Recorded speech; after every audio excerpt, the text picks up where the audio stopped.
Iran और America के बढ़ते तनाव पर दुनिया की नज़र है। ईरान और अमेरिका के बीच युद्ध की आशंका है, लेकिन इस बीच ग्रीनलैंड में कुछ ऐसा हो रहा है जो आपको जानने की ज़रूरत है।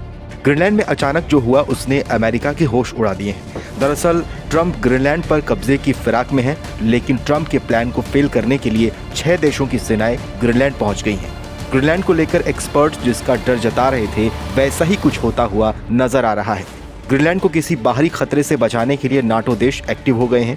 डेनमार्क की गुजारिश पर अब तक 6 नाटो देशों ने वहां अपनी सेना भेज दी है। जिन देशों की सेनाएं इस वक्त ग्रीनलैंड पहुंची हैं, उनमें Sweden, Norway, Germany, France, Netherland और कनाडा शामिल हैं। ऐसे में अब ये बात तो साफ हो गई है कि नाटो देश अब ट्रंप के फैसले के खिलाफ खड़े हो गए हैं और कहीं ना कहीं ये नाटो और अमेरिका के बीच मतभेद की शुरुआत हो सकती है।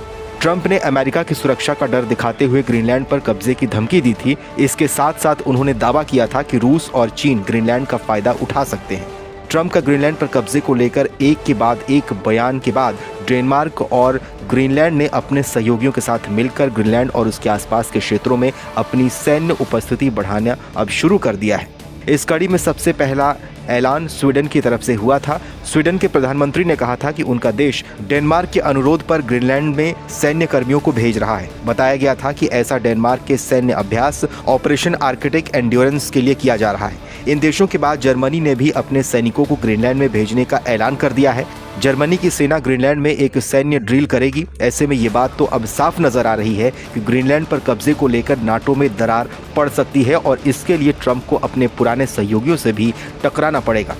हालांकि सभी देशों ने बहुत छोटे स्तर पर सेना भेजी है, मतलब नाटो देश आक्रामक रुख न अपनाते हुए ट्रंप को एक संदेश देना चाहते हैं कि वो एकजुट है। आपको बताएं तो ट्रंप बार बार कह रहे हैं कि ग्रीनलैंड अमेरिका की नेशनल सिक्योरिटी के लिए बेहद ज़रूरी है और नाटो को यूएस की मदद करनी चाहिए इसे हासिल करने में। लेकिन नाटो सदस्य देश इसे अस्वीकार कर रहे हैं क्योंकि ग्रीनलैंड डेनमार्क का हिस्सा है और नाटो में सदस्य देश एक दूसरे पर हमला नहीं कर सकते।